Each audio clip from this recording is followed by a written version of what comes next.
pretty good. But like, this is pretty early for you. Oh man, I got to get up early, get to the gym anyway, so I'll be up. Okay. So Okay. that's when I get to knock out all the regular stuff. Makes sense. Makes sense. 'Cause the kids will be up in a minute. It's summertime, they're gonna be out. Oh, They're yeah. gonna be out there wild. You got kids? No He say kids. no. No. He say No. no. You want kids, or are you like you good right now? I think that I do want kids. I have so many probably thoughts that should not be recorded on kids. When and how I want them. Yeah. Yeah, but I'm definitely interested in Uh, having kids one day. nah, what you mean? Like, what's one what's the PG-13 version? Like, what you mean? Like the thoughts on? Like the traditional family structure, that's what Mhm. I want first, Oh, right? okay, so I like could have it. yeah, so Um, like the marriage, and then yeah, you kind of I would want that. But I have this very wild thought about so if you ever look at like your ancestry, and I look at mine's, and all yeah.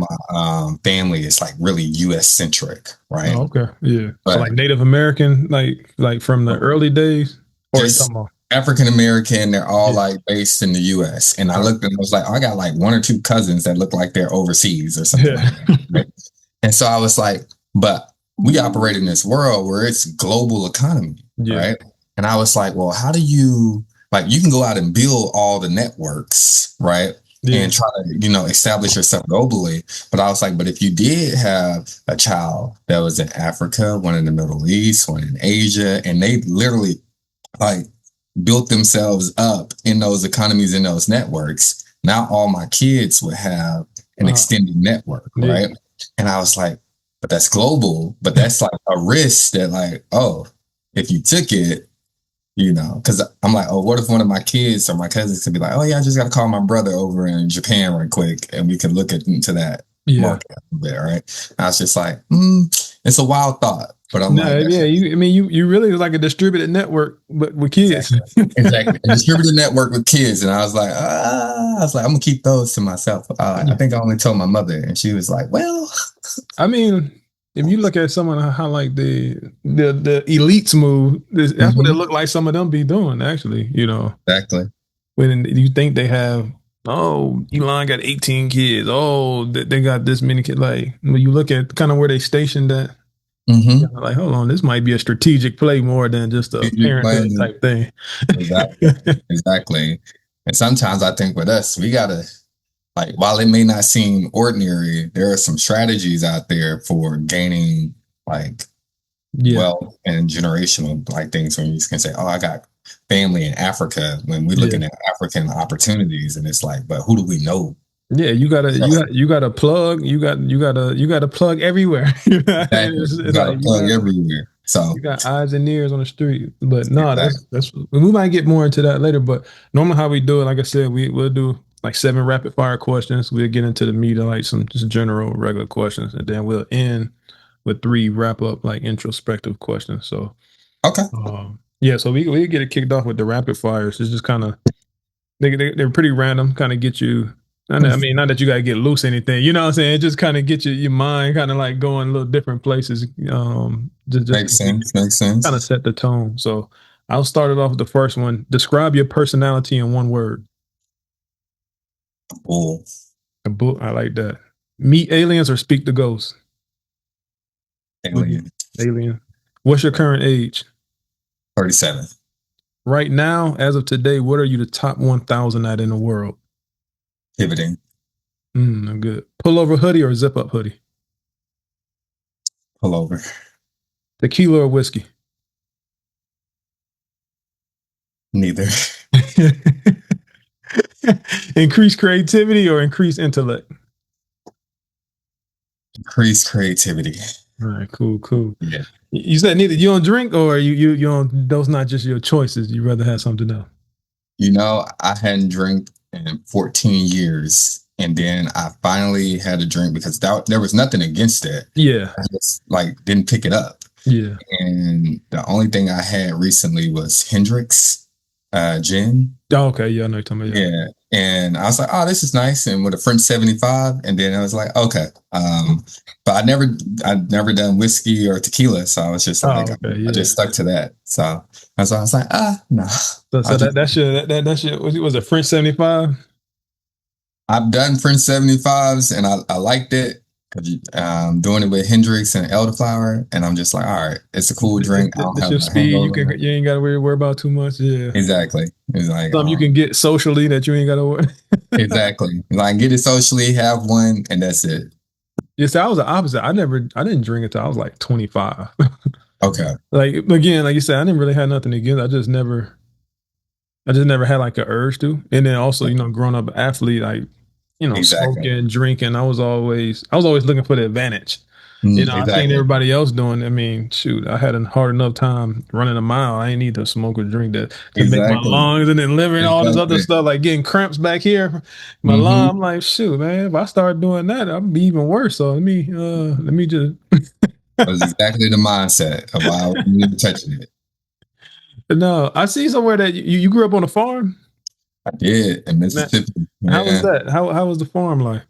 Um, it was well growing up, that's all I knew, right? Yeah, So yeah, growing up in that environment, I realized something. It's like the work that you put in that area, whether you're dealing and we had horses yeah. and the family they had like you got all this land and you're just like all we knew was work. My dad worked the crap out of us, yeah. Just And so like you have that experience and you don't know nothing but that yeah. experience, and then you get out of life and it's like, oh wait, you got people in HOAs that come cut grass. Yeah, you're like, what? It's like I've been cutting acres of grass all growing up. And so yeah, it was work, but it was work that helped build me. So yeah, I loved it. I love the whole experience. I want to go back. So you want to go like you want to get your own farm, or you want to go back to maintain like the family? Was it like a family farm or something like that? You had your Like own land? yeah, it's all family land Yeah, that I grew up on, and then I bought some land, so I want to go back and raise horses nice. once I'm done with this. Yeah. Is it you got anything on the land now, or is it just kind of just sitting? You kind of like On the land that I have now, we got cabins and we're building things to basically put systems in place. So when we start bringing in horses, like it's all set up and ready to go. oh, okay, cool. You got camp like you renting them out for like vacation properties, or are they ready for that, or they just kind of No, they're just gonna be like, how you get those portable home type things, and we're building it. We're putting in a yeah. whole, like we're building it like from the ground up. Yeah, that's gonna be cool. Yeah, that's what's Yeah. up. Yeah. Man, that's great. At the time though, when you was growing up, you didn't know anything else, but like once you did see like, hold on, this is different. Could you not like wait to leave, or you still was like, I'm on the first train out of this month, or was it kind of I'll tell you you, my appreciate? dad, my dad was pretty instrumental in making sure like he didn't want me to play football. He wanted me to Oh, just focus on education, right? really? Oh, But okay. his whole strategy was I'm gonna make life so hard here that when you see your chance of freedom, you ain't gonna never want to come back, right? Yeah, And that was literally it. I was like, wait a second, I got an academic scholarship and a football scholarship. I'm out. yeah. I'm You not gone. coming back to this place. And funny enough, yeah, as soon as I left, I think I stayed gone. How many But siblings did you have siblings, or was it just you? Or so it's me and my brother. So I got a bunch of, yeah, Papa's a Rolling Stone, yeah. but I'm the oldest. Well, But how many was on the farm that was actually with you at oh that yeah, time? just me and my brother. Yeah, me Oh, and so my yeah, brother. see, it was just two of y'all. Yeah, y'all. Yeah, yeah, and we were the Did he do the biggest. same thing?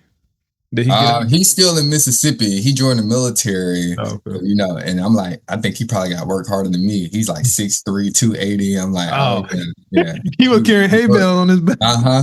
He still do it to this day. So I'm just like, okay. How big was your dad? Hey, boy, all y'all big. Uh but I think my dad's 6'3". Oh, okay. Yeah. But he's got skinnier now that he's got older, but he was a pretty big guy too. Yeah, nah, Yeah. that's crazy. And you got the football squad. What you played in high school? You played was it quarterback? Quarterback. Safety? Yeah. Yeah. Like Did you play quarterback. safety too, or was it just mainly quarterback? Nah, just mainly quarterback. Quarterback. I don't know. I saw it somewhere when I was just getting ready for you. You was running the 4-2. You was running the 4-2 out there in 4-2, not a 4-2. I came close to a 4-3. And I was okay. like, Nice. tore that ACL and it was done. Nah, what in high school or college? in college. College? Damn. Yeah. On a play, or you were just doing like something I was on the outside of play. football? Oh, okay. No, I was on the play. Yeah. Scrambling or using a pocket? I was scrambling, going out of bounds, and the guy Yeah. hit me, and yeah, it was done. Yeah, that was right. So you ain't even try to come back, or you just kind of. I had two surgeries. I tried to do the rehab and try to come back, and was trying to go with Canadian Football League, and then try to do like all the combines. Yeah. But that process, once your knee not there and you running, when I thought I was fast and then I Yeah. go back out there and it ain't the same, it's like, no, I think it's time to hang this up. How was that was it hard for you, or you kind of, I To mean, transition. the transition from like not playing no more, like, having those dreams, aspirations, but even though, I mean, because I was the same way, even though you got the academic side and you can do this, do that, it Mhm. still was like depressing in a sense. Oh, it was, because that was like the dream. It's like, I Yeah. want this thing. I can't have this thing. What's the next best thing? And I got a math degree, and at this point, I don't know what I want to do next. And everybody's just telling me, well, Jeremy, you should go join the Marines, or Jeremy, you should go be a teacher, and I'm like, well, all right. And I look at the Marines, and I'm like, oh, wait. And so I could do there, and I was like, I could kill people, I could be a spy, I could do whatever, be an intel officer. Yeah. I was like, yep, I'm gonna go this route. And so that was the transition. It was just like, well, I can't do this. What's the next best thing I What's the can do next? Yeah. with my So body? you did go to the Marines? I didn't actually join, but I trained with them for about 2 years, getting ready for officer candidate school. Uh-huh. And so during that training, my captain at that point, he was like, Jeremy, you're pretty smart. You didn't make the boards for this, but he says, if I went to DC, he was like, everything that you want to accomplish, you'll be able to do it up there and just get in with those agencies. And I was like, all right. And I came So to DC. that's how you end up in George Washington and DC and all that different stuff. Mm-hmm. Nice. Well, what were you doing when you went up to DC? You just kind of like, you just went up, like, you just packed a bag and just was sleeping out of hotel. Like, did you know some people up there? I packed my Camaro. I had a friend up here, and I was like, all right. I came up. I had an interview with NSA, didn't get the job. And I was like, all right, either I'm going to stay on your couch. And she was like, no, you're not. So I was like, okay. So I taught high school for a couple of years. And then I transitioned from there to Booz Allen. In that same process, that's when I got into all the AI stuff, all the data science stuff, and then start really figuring out, because I had going through the Marine process, I got a clearance, even though I didn't join. Yeah. So it was easy to use that clearance to get into the Booz. And yeah, that's like a leverage. That's a golden ticket. Open a lot of doors. Opens a lot of doors. And so I tell people, like, oh, just go try out for the Marines and get your clearance. And then if you don't join, go get a job. Right. Yeah. And so it was, I mean, that's a good nugget though. There's some cheat codes out here. That's a cheat code, man. Yeah. Like, you'll get in shape and get a clearance, and then you'll get a job. And so, but that was the transition. Going into the Booz was like, all right, my intro to consultant, and then all the things in DoD. That was like coolest stuff I had ever come across. Yeah, no, that's what's. How was the teaching though? Because that was always like my thing when I wasn't playing football. I was like, I mean, I went and got a computer science degree, but I just got it because it was the hardest thing at the college. I was like, at least you be able to make some money. But this is the honest podcast, right? Yeah. It's no holds bar. You honest cousin, like whatever it is. Like I mean, these conversations be going crazy. But yeah. How was that? Like, how was the teaching, especially in the DMV area? Like, so I taught 1 year in Texas, 2 years in the DMV, and I think I was like 22 when I did it. You was fresh out. So you fresh still out. Like a student. Man, that's what happened in Texas. It's a school. They had about 5,000 students there. And my first day going to on the job, I went to the office to get my credentials and stuff. Yeah. And I walk in, and the football coach is there. And I don't have a suit. I just got on a polo and some pants. Yeah. And he says, "You a new student here?" I was like, "What?" He was like, I want you to come play on the football team. And I'm like, I don't know. I'm a teacher here. And he Yeah. was like, what? I thought I had my new quarterback. Like, that's funny. That's funny. And I was like, okay. But it was an experience because I looked like one of the students at that time. And Yeah. so I think I was just too young and too amped up with Marine training and then going into this environment. Oh man. Students thought I was their older brother and they just wanted to test me at every point in time. And so it was like, yeah, I wasn't trained to be a teacher. Yeah. I just knew how to do math. Yeah, you And, just, yeah, I was about to say, you just know. I mean, and you gonna get a job being a black male math mhm. teacher. Like that's almost like having a clearance. Like you get a Yep, job. you're gonna get that job. They're gonna put you in there. It's all, but what the difference today is that now I understand like the struggles that all the kids come from, whether Mhm. they had the 504 plans, the IEP plans, their Yeah, learning disabilities. Like at that time, I heard it, but I didn't understand it. yeah. And half of Um, them wasn't even on them. Half of them didn't even know about them to even have like those plans. exactly, They were just in a exactly. class with with everybody else. Exactly. Just in the class with everybody else. And so that would be a difference today if I was teaching. It's like I know how to do an individualized plan to reach students versus Yeah. at that time, everybody was for themselves. So they didn't get the best version of me at that time. Yeah. Well, you was real strict, like, or you was I snapping had on, to or be. I yeah. had to be because at that time, I'm telling you, I looked like I was 16 and I told myself, I'm not going to jail for no girl. No. Like, there was this one story here in Oh, DC. I bet it was all of them probably was. I mean, even to this day, it don't matter the age. It, Like it, you, it because don't you matter. still see all these different cases that be popping up, whether it's a Oh, male yeah. teacher or female teacher. Like they always just, it's Yeah. like, man, like come on, man. But They people told don't me, realize like how prevalent it is. yeah. Like, regardless, like it's crazy. They told me that I had the most parent participation in Texas and here in DC because all the kids were putting me in the group chat and the parents was like, I got to come up here and see who this is.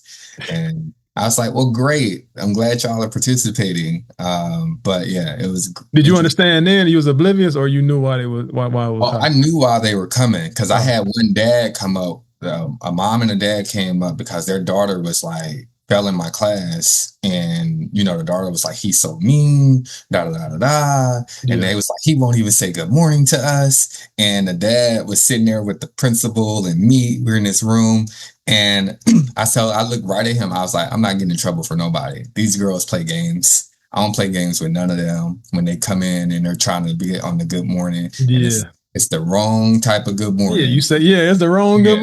Yeah, yeah. And I'm like, I don't play one thing with them. And the principal was like, you don't say good morning to the kids. I was like, I'm not going to jail for none of them. And she Yeah. kicked me under the table.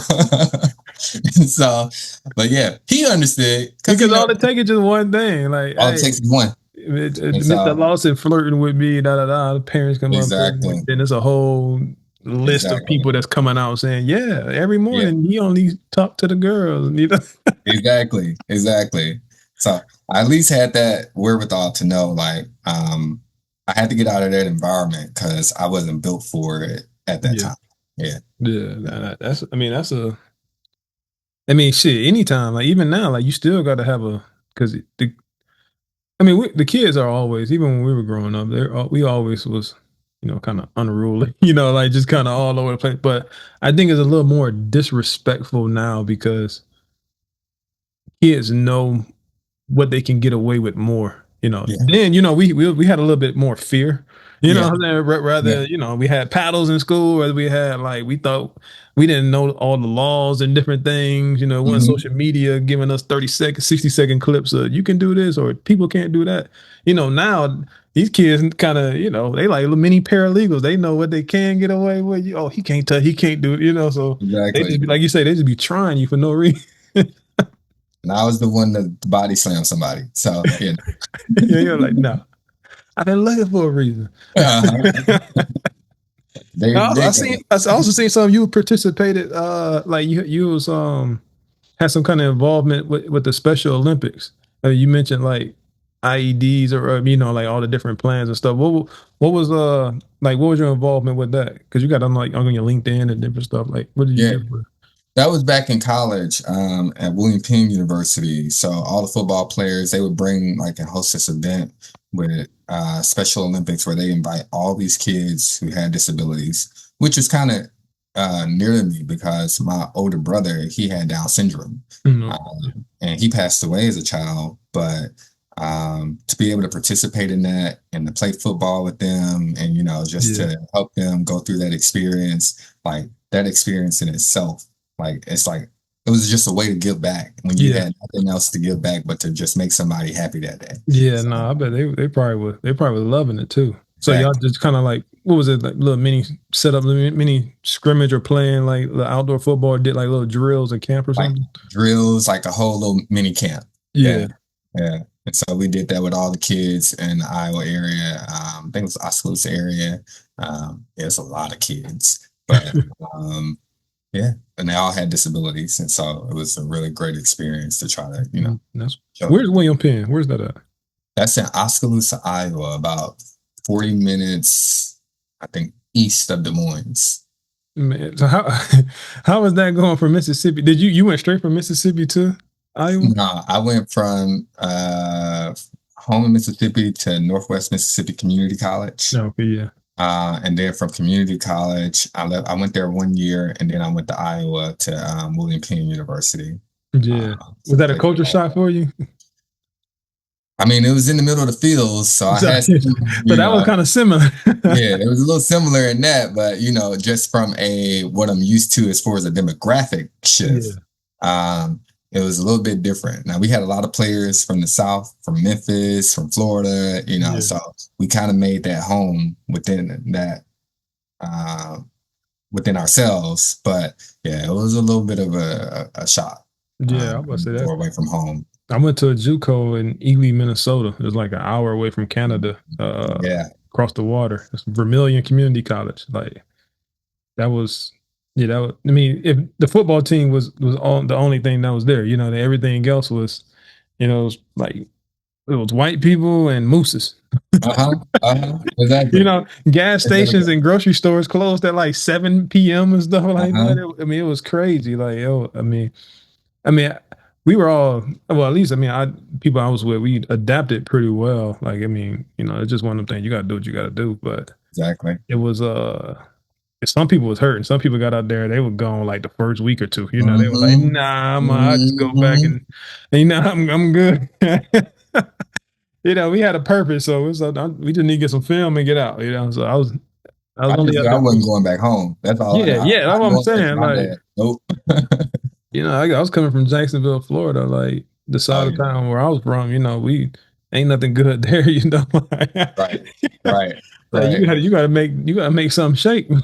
Exactly. But Exactly. but yeah, no, that was crazy. I never. Well, I drove through Iowa. I never like actually been in Iowa. Been in Idaho. But yeah, Iowa. Iowa. That's a whole nother from Mississippi. You flew or you drove? I drove my little 1994 Honda Accord. Yeah. Ooh. How far a drive was that? It's 15 hours. Was it just you that went? You went by yourself or did you go with like somebody? Mm-mm. Well, my parents, they helped me got up there the first time, but then after that, it was just I me. mean, like, so nobody from your school or JUCO or anything went up there too. Like, you was up there not knowing anybody. Yeah. Yeah. Oh yeah, that was. Well, there was a couple of guys from the JUCO that went up there. I think, yeah, it was like maybe 3 or 4 guys from Oh, the okay. JUCO But they, that I went up mean, there. they weren't like best friend or buddy that you just knew them. But Yeah, I just knew him. yeah, Yeah. I mean, I guess that'd be a little bit better than you just kind of going like Right. straight blind. Yeah. Yeah. Yeah, that been because that's how it was. Me and Ben, we went to Vermilion. We went up there together. Okay. Like, Okay. so, I mean, I could see how some people, if you go up there like straight, naked by Yeah. yourself, like that'd be, you ain't got no kind of back, you ain't got no kind of nothing. Like that's kind of rough. Yeah. Like they say, if you want to do something, you want to go far, go together. You want to go Yeah. fast, go alone. Exactly. Yeah. Yeah. That's true. Hey, That's that's true. great. When the last time you threw a football? Last time I threw a football. Like really threw a football, maybe 2 years ago. Like really threw it. What, you was in a flag league or something, or you just was Nah, I throwing to think like? I was just like I picked it up and I think I was just throwing with somebody in the field. But when I first came here, I was joining all the flag football leagues Yeah. around DC, and we was winning championships. So I was Hey like, man, yeah, yeah, we doing this. Um, and then I saw somebody break their leg out there. he was like, oh yeah, flashbacks. Yeah, I was like, oh, I think, and my friend at the time, she was like, yeah, you should, you have a career, you have this, you should Yeah. not be participating in these. Like, you should pick up golf. And I'm like, oh, okay. So Did you pick up golf? I have clubs, but I haven't really picked it up. I'm like, Yeah. that's something that I want to get into. Yeah. My brother-in-law gave me some clubs, so all mine they're not they like I need they're we 6'3", so they all kind of like shorter clubs, so like but Hmm. when I played, I mean they get the job done. Like I don't really play Makes that sense. much for me to make that kind of investment in Yeah, any clubs and other. I mean, if anything, maybe I'll get like a driver, but makes other sense. than that, like it's good enough. But yeah, I mean I probably play 3 or 4 times a year, maybe Okay. Okay. for the past 2 years. Like I mean, and I it ain't really that good because people be like, "Hey, we got three, we need an extra one." I'm like, "All right, man, I pull up." I will pull up. I Yeah, just, it's like the only reason I think I haven't done it is because I've been just so focused on this startup at this on the point. startup, yeah. Yeah. I mean, Yeah. shoot, I mean, a lot of I still well, I was playing a lot of sports. I mean, playing pickup. I mean, like city league basketball, flag. I Yeah. still do like side endeavors. Like 2 or 3 years ago, I was boxing, did masters boxing. Yeah. I actually won like the heavyweight, like masters for 35 and up, like in the nation. Yeah, the big tournament. Like, and the trainer, he was like, "You gonna keep?" I was like, "No, I can't." It ain't that, well, Yeah. no, it ain't that I Yeah. can't, but I'm training like I'm about to go pro, and I'm not trying to go pro, So like this is really, it's just one of those. Ever since football, like always, I just need things to do Yeah. in that manner to kind of scratch that itch. Like I mean, just whatever it is, competitive. Like the So the only starter thing you world need by takes enough outlet. time, but I still need that little or something. Uh-huh. That's some Uh-huh. so I stopped doing that, not because I didn't like it or anything. It's just because I already know me. I get like obsessive, Yeah. and then you can get a little success. You're like, man, I can do something with this. I'll be Uh-huh. 40 years old out here trying to go IBF. That's funny. I feel the same way. It's like, oh, I can do that. Okay, let's go down this rabbit hole. Yep. Yeah. So it's a little self awareness there. You got to kind of taper back. So then, um, I've been playing pickleball lately. Okay. Pickleball fun. Yeah. I don't know. You have you gotten into pickleball? I haven't gotten into it. I almost got into badminton and I stopped that. And then I was like, okay, I wanted to get into boxing. Yeah, Uh, boxing is great. I still box like every like once or twice a week just for like yeah, this shit because it's low stress on my knees and joints, but at least hitting the bag and just doing different things, the workouts. yeah. But yeah, I'm not competing. No, no, no. Maybe another 5 years, maybe just do one more, then go like. But oh yeah, before that I was bodybuilding. I did bodybuilding for a while, like doing men's physique bodybuilding for a while, like. That was then the girl. Cause I got 3 girls. They started getting older, and so like their travel, they played travel softball, flag football, and it just became, like it was a lot of attention focused on them. So Right, like right. I can get my time in, but it's not like the dedicated time to be 100% on point with Yeah. nutrition, with fitness, with cardio. Like all those different things. Like I can do 80% and still look better than most, people my age and Hmm. different things. But Hmm. to step on stage, I just wasn't willing to make that commitment when trying to get them to where they need to go. But Which makes so sense. yeah, Yeah. I gotta say, so I said golf. All that I said golf was gonna be my next thing, but so sometimes when I drop them off at practice, I just bring like a little iron and be working on like the mid game. Love it. I love it. Just, I love it. like if I don't have like no kind of work to kind of catch up on or something, sit in the car and go to Starbucks, I just go to the other field or something, just hit a couple balls, like just working on that. I like that outlet. Yeah, Yeah, it got to be something. Though. It's always gonna be something to keep you young, keep you fresh. So we ain't exactly. we ain't walking Exactly. around all hunched over and. and complain. I mean, we're gonna complain anyway. Our Yeah. joints and stuff are gonna be hurting. You're gonna be in pain anyway, so you might as well look good being in pain. Somebody asked me it just yesterday. It was like, Jeremy, you think you could take me in a fight? This other black gentleman, and I was like, take you in a fight? I was like, first of all, my knee. I'm like, I'm like, I don't be out here like just fighting the fight. It's like we gotta Yeah, end this in 10 seconds, or it ain't gonna be a fight.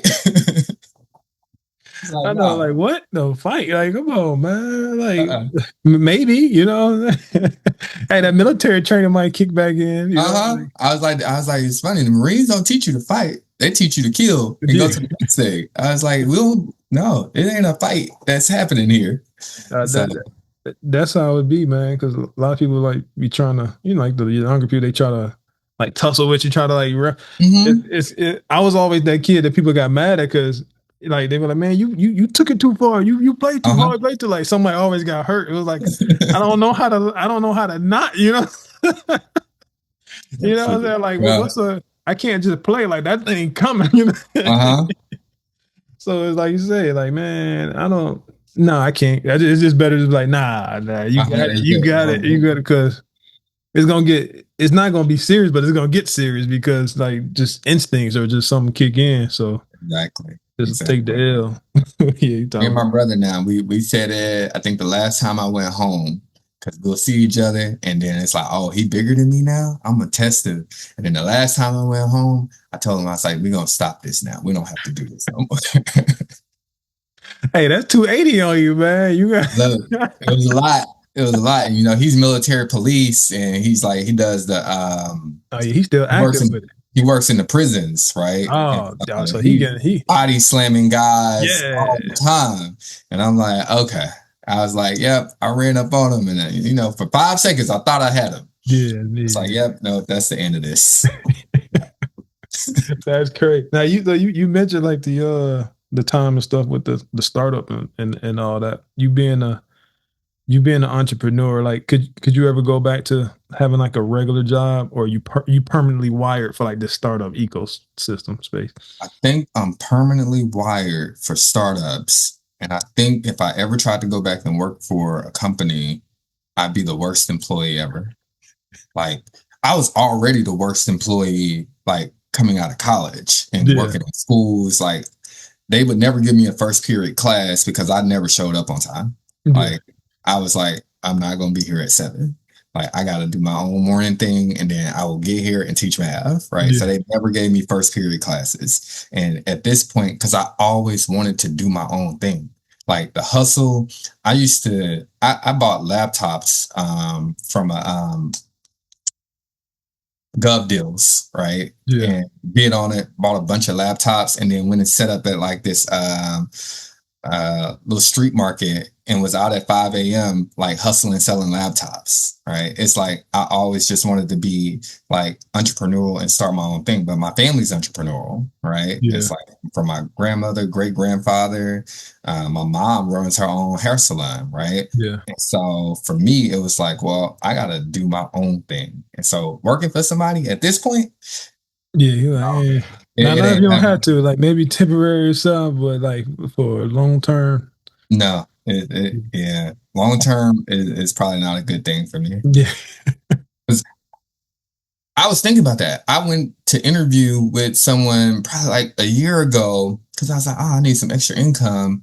And I talked to the CEO, and I was like, he was like, well, what do you think about this? And I was like, well, I think your strategy. And we're sitting there, and I'm like, this is supposed to be a data science position, but somehow we on B2B stuff yeah. You all, and his path and funding and stuff. And I was like, yeah, I ain't getting that job.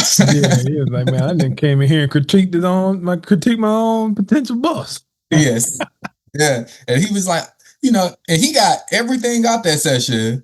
And Yeah, then was like, well, we'll find somebody else. And he's like, I think you like this more. And I was like, bro, I can do whatever. It's like, yeah. Like I mean, when you start your own thing and you've been a co-founder at any, like you can fit in any role in the exactly. corporate space at that point. It Exactly. could be HR, it could be finance, it could be I mean, it could be anything like CTO, Mhm. technology. I mean, operations. Like at that point, you got hands-on experience in all, and you got like the vision, the insight that most of the compartmentalized individuals don't have.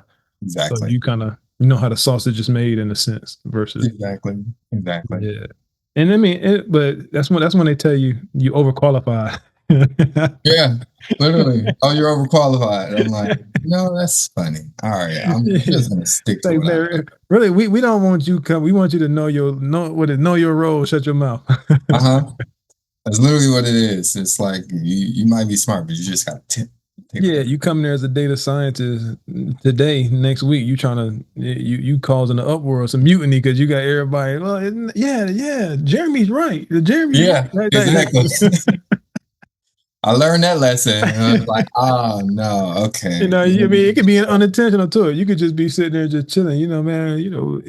We can just do this way, or we had to do that. People like start making sense.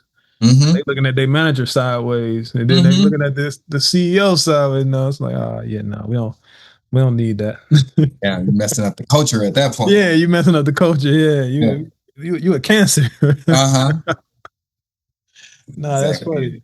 So what you currently working on now? Tell people what you currently working on now, like and like why it matters, like in a sense. Yeah, yeah, yeah. So currently, founder and CEO of Salient. We're a tech company based here in Baltimore. And the funny thing is that so my background, like mathematics, data science, AI, right?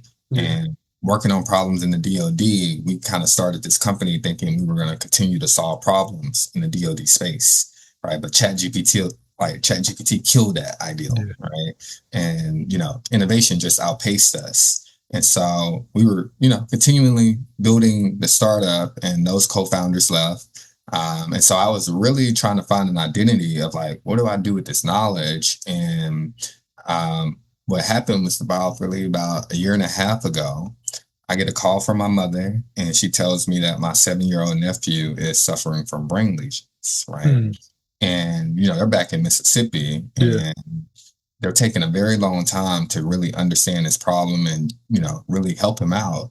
And my mom tells me, Jeremy, you need to solve this. And I'm like, Dang. Well, I'm thanks like, for the pressure, mom. I know, right? And I'm like, Mom, I'm not a doctor. Like, what? How I'm gonna solve this? And she says, Jeremy, you're the smartest person I know. Yeah, And I'm like, okay, all right. And for me, I'm like, okay, I got to do something. So I took this to the team that I had at that time, and I yeah, said, hey, can we build something, to help this team or to help my nephew, right? And we built this very rough version of a platform to understand like brain anatomy, right? yeah, And we took this to the John Hopkins Ward Infinity Accelerator, and they were like, "Oh, this is a great idea," right? And so they brought us in. They gave us money. They gave us clinicians, engineers, and we now have like, an advanced neuroimaging platform that we're preparing to go do clinical trials with, right? And yeah, so that's how we kind of pivoted. It was based on this family, I'm gonna say tragedy, yeah. that I'm still trying to solve and get this platform pushed through today, because if we can get it validated, this is something that I could take back to Mississippi and say, hey, here's a solution to help y'all better understand so we don't have these things in the future. So that's the motivation, the No, drive right now. And I that's what mean we're that's kind of ironic because yesterday I was looking at something. You talk about how math, data science, and then you end up doing something with in the medical field, or yeah. like um, just kind of like looking at like just the backgrounds of like all like the top 18, 20 billionaires, like because I had a discussion with a friend. And they mentor a couple of kids. And they were like, what should I, kind of be steering them to or giving them education on as far as like what they should major in or potential, careers? I was like, I mean, the top three really is always going to be computer science, engineering, and business. You know what I'm Mhm. saying? You got to. I mean, because computer science take care of the intelligence piece. Yeah. I mean, and with that, like mathematics, it's kind of STEM falls in there. Then you got engineering is how things work, Yeah. and then business is money. So those, but those three things, and I think it was like top 20, and every single one had a combination or at least one of those in their background. But Hmm. it was one that didn't, which was Michael Dell, started Dell Computer. He had biology. He was a pre med, He was Interesting. a pre-med, but then he dropped out at 19 to start Dell. So technically, he never did finish the medical or biology piece, and so he still had like some kind of technical engineering, computer science background. But that's that's funny, like how that like all those different.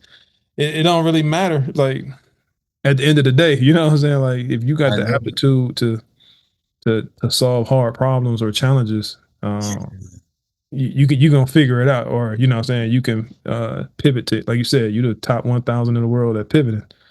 You Oh, know, it's funny. I think that is like a key trait I look for. Like for me, I always want to solve hard problems. If it's yeah, not a complex problem, I didn't want to touch it.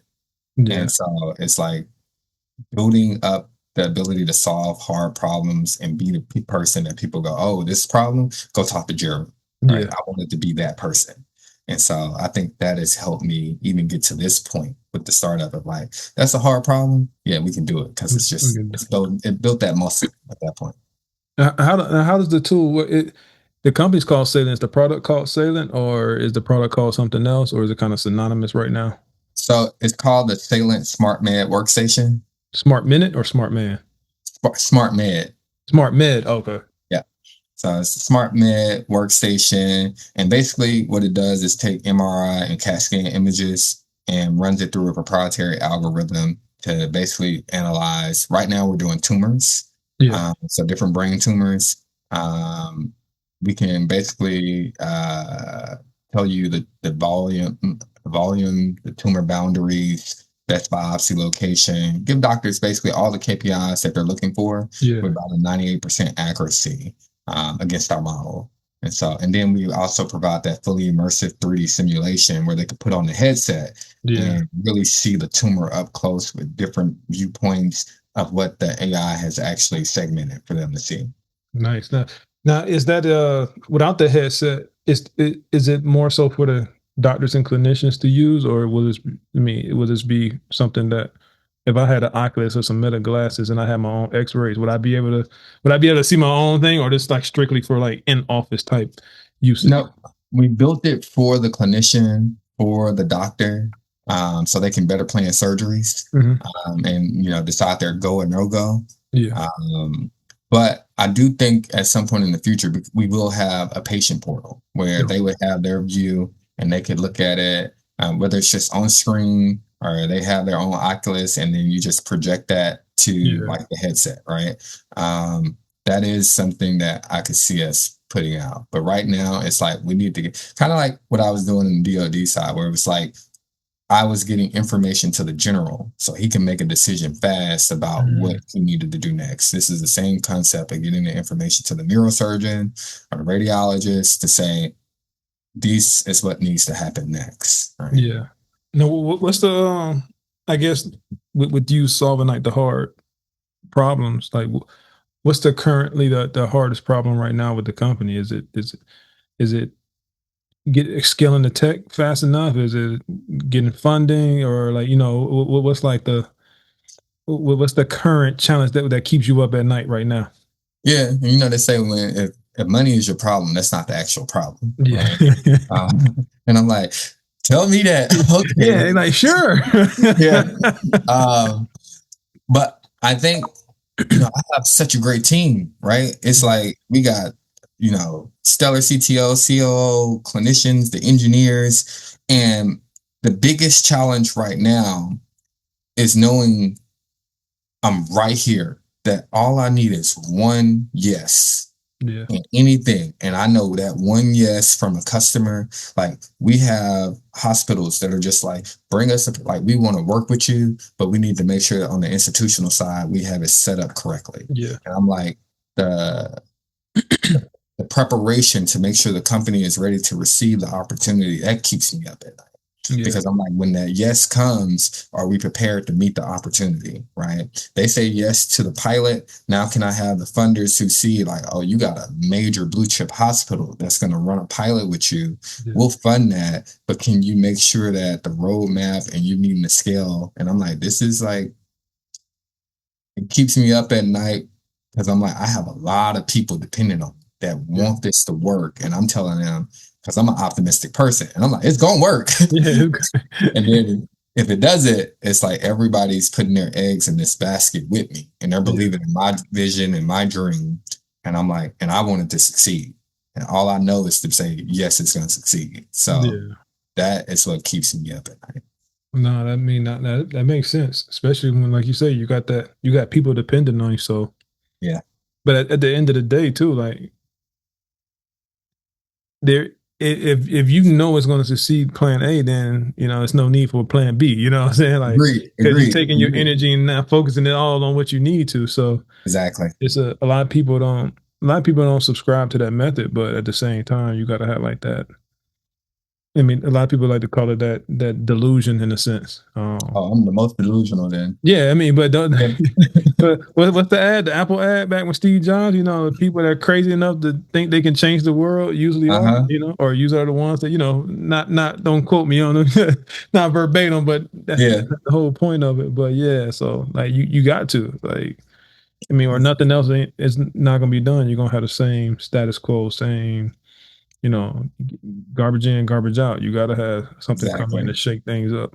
Exactly. Cause yeah, so right now, but yeah, no. So how's the next 6 months looking outlook? Like you foresee that? I mean, I already know you're gonna say yes, but you foresee that yes coming like sooner than later, or is there still like some things you got to do like on either side?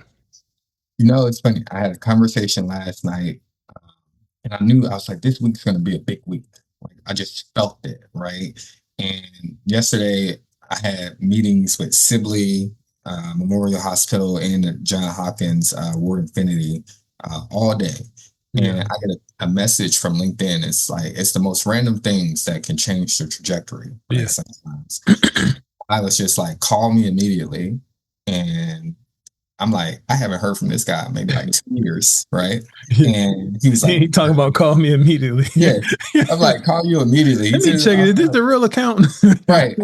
And I call him and he's in DC. He was like, Jeremy, I've been talking to you about somebody mentioned AI and they was like, who's the smartest person you know? And I'm like, I haven't talked to this man in 2 years. And he's like, they want to meet you. And I'm like, well, I'm in DC, but I don't get done till 8 tonight. And they was like, no matter, we're gonna set up dinner. And so set up there and went to the thing and they're like, how much you need? They're like, oh, well, we can get you that.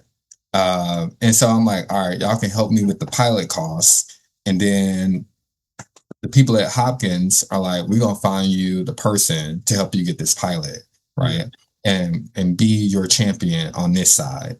And then it's funny because I'm thinking, well, I really need this, but then there are other opportunities like of people who are like, well, we can get you, it may not be Hopkins, but we have other institutions that are just yeah. as like valuable that can help you do this thing. So I see in 6 months, I think I'm gonna have multiple yeses, right? Hey, that's what it is. It's just, all right, we have multiple yeses. Do we have capacity?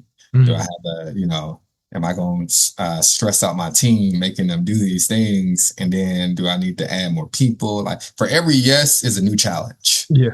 So it's like, Eh, but those are the good problems. yeah, those are the good problems. Or, somebody told me, it's like, Jeremy, you got champagne problems. Yeah, yeah. It's Oh, like, okay. I got hey, champagne somebody, I problems. remember it was it more money, more problems. I'm like, well, Mhm. if I'm gonna have problems regardless, give me more money. Exactly. Exactly.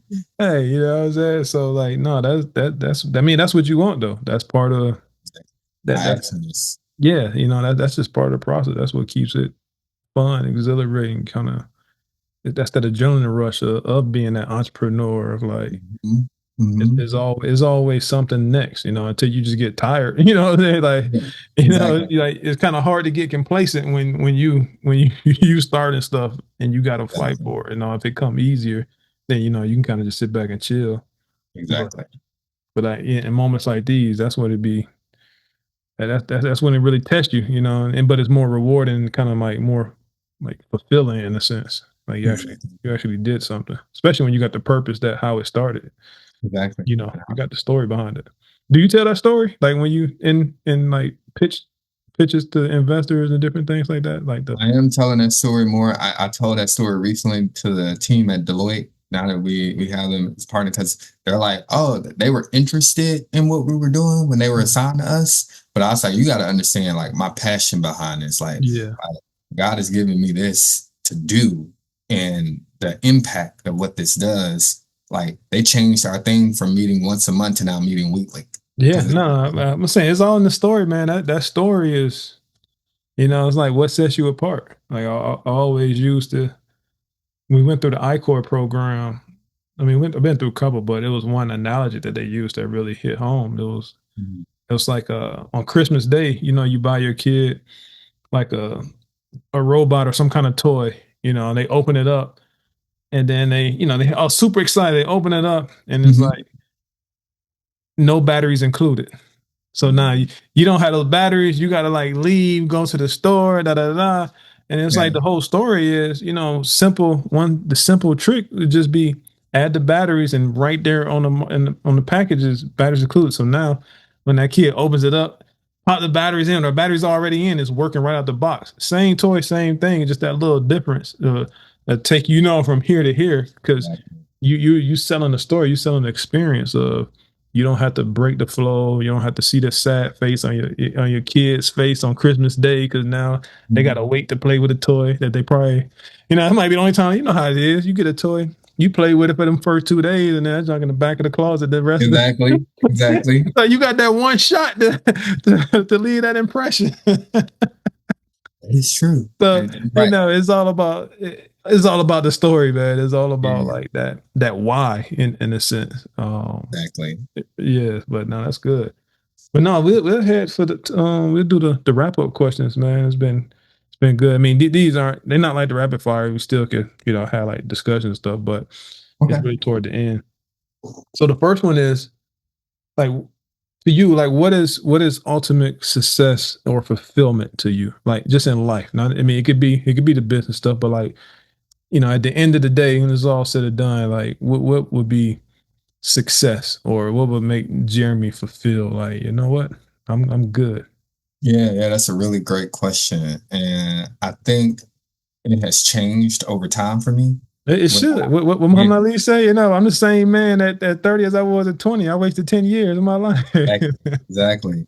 And it's like we all start out where I used to think I was so poor coming from Mississippi, right? And then when I get up here, everybody's trying to get back to that sense where they want the land and they want to have the thing. And I'm like, oh, that's everything that I Yeah, already that's had. everything. That's all I know growing It's like up. that's all I know. And I'm like, everybody want to get out the city. And I'm like, okay. Like all those things that I thought I wanted, whether it's the success and the money and all the stuff, it's like it's not really what I wanted, right? And so now it's like solving this problem. Because somebody, I think I wrote a post about, am I doing a company that has $100 million or one that saves 100 million lives, right? Mhm. And I'm like, what I want now and what would make me fulfilled is impact, Yeah. and to create something that could literally save one person's life, right? I'm like, you know what? That would be successful for me, Yeah. right? It's like to be able to say, like, oh no, we created something and we did that, like for one person, Yeah. that's success. Because I'm like, that means God put me here to do at least that one thing. At least that. And so I'm like, that would be success for me. No, that's good. Yeah. I mean, no, that make a lot of sense, because I mean, like you say, a lot of people. I mean, you hear a lot of millionaires, and you hear, like, I know Jim Carrey real famous for saying different things like, I wish we could, trade places, like once you get here, it's not all that it seems and stuff like that. But us, we looking at it, we're like, well, it's easy for you to say that because you got Yeah, it. yeah, yeah, yeah, But it also speaks to, it's not about the destination, it's about the journey. It's about like the things you learn, the people you meet on the way going to what you said you want. And it's exactly. okay to move the goalpost. So it's okay to move the finish line, because Mhm. the real meat of it, I mean, and it's the in between time. Exactly. I still Yeah. take the $100 million. No, no, you Yeah, taking 100 million, because I'm taking that you hundred might. million. I could save a life with 100 million. Exactly. I could. I'm telling I God, could save a I'll life with take that 100 million. I'm just $100,000. like, but we gonna save lives in the process. Yes. Don't get it twisted. Let me get down. Sure, yeah, no, but yeah. So the next one would be like, what book, movie, documentary, any kind of like form of media that you seen, read, looked at that changed the way you look at life? Oh man, there's so many books um like for instance, like The Alchemist, Mm, books from that family, like just seeing like that personal journey, yeah. uh, those type of books. And I'm looking around because I have so many books. I have The Black Swan in front of me of just understanding the probability of certain life events and how they can shape everything. Everything. With media, there's one show actually that most people don't like him now, Kevin Spacey, Oh yeah, yeah, from House of Cards. yeah, yeah. House of Cards was fire. Yeah, but it reminded me of a lot of the strategies from 48 Laws of Power, right? Yeah, Uh, no, definitely. and I'm just like, it it gives you a sense of like people will move in these strategies without even knowing that they're doing them. And so it's like sometimes seeing a show like that, it just reminds you because I read that book, 48 Laws of Power, The Yeah, Artist of That. you got to like that. I mean, that's one of So the that's a foundational book, you know. yeah, Like, yeah. So it's like all of these books and shows, it's like if you get them at the right timing in your life, they give really mm, great perspective, they right? do. Like, So especially if you watch it, it's good to watch it for entertainment. But if you watch it with like intent of like actually the underlying message or picking up on mhm. what it's actually saying, and not just taking it like letting it go by, you will it'll change and you'll learn so much. The most recent thing in the show, he said, if you don't like the table you're sitting at, flip the table over. Right. And I said, I went to Chat GPT. I was like, look, Kevin Spacey said, if you don't like this, and it was like what Jeremy in context with you, don't overvalue certain institutions because it's not happening yet. You might have other institutions that can get you to that yes faster, right? Mm, And then you go back to them and say, well, we got all of this. You're missing out when we wanted to commercialize and do this thing with you, right? yeah, It's like don't put too much emphasis in certain things when that table is not presenting what you want right here because you have other tables, right? yeah. No, that's So I'm like, okay, it's like, so yeah, with that intent of listening and then applying, it's yeah. like, I like that. No, that definitely. And then the last one. Well, before that, are you you a physical book reader, or do you do like the audibles or anything, or you like to flip the pages? So what's funny is that I have the Audible, I do have a Kindle, but I try to have all of the physical books because Mhm. I do like take the highlighter and like really You be underline, like marking it make it, up and all that. yeah. It's like I gotta have that. And then because we do so much public speaking, Yeah, right? I found that reading, but reading out loud, really helps with one because of the accent from Mississippi. It helped with my diction, yeah. and then just being able to read complex books and then get up and speak, like it helped tremendously with the public speaking. Uh, So you sit in your room and be reading out loud, even with. mhm. Sit in there and I'll just read out loud, and it's just like because those words and some of those books, I'm like, wait a second, I gotta Yeah, let you're them. like, oh, wait a minute, hold on. And that just helps because it's like you're always speaking, but it's like it's just a practice. You Yeah, know, it reminded me of like football, where I'm at home in the field by myself and I'm practicing and I'm doing yeah, my 3 step drops, and there's nobody out there with me. And I'm throwing at a tree, yeah. right? And No, I'm like, all right, well, it just shifts now to where I got to read out loud by myself and just do this to be at this next level for the public speaking. yeah, just the constant sharpening the tool, and the Exactly, sharpening the exactly. process. Right. What belief, faith, or like social norm that you used to believe, or maybe you didn't even really believe it, but like that you currently are like reworking or questioning now? Mm, okay. I don't even know how to take that question.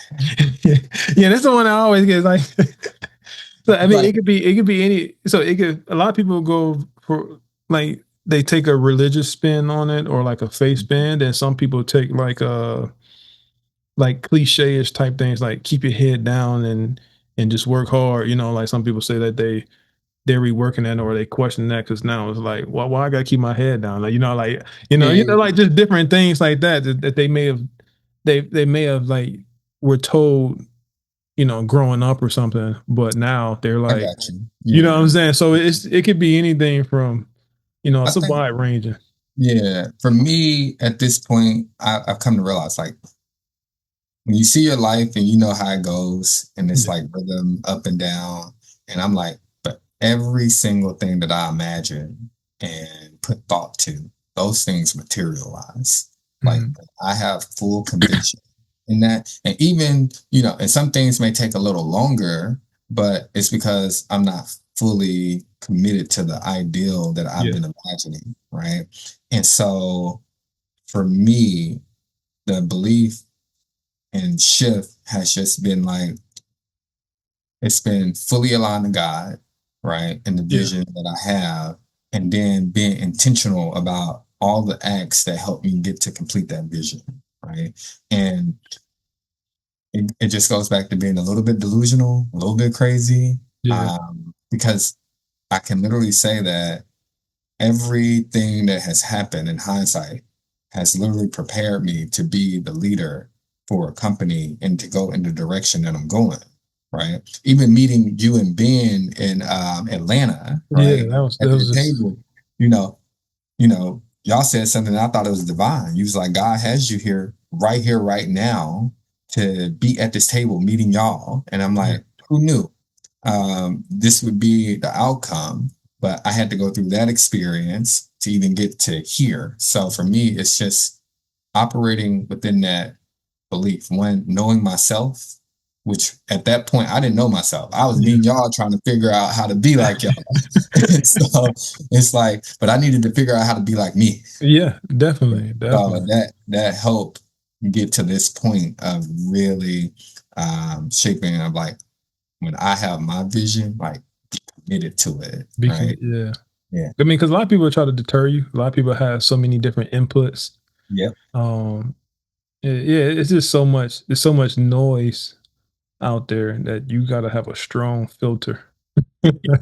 Exactly. And and it's not necessarily that it's wrong. It may not just not be right for you, or Hmm. not right for you at that time. Like so. It's yeah, it keep you from just being torn in different all these different places because you can have the best advice, advisors, consultants, employees, whatever.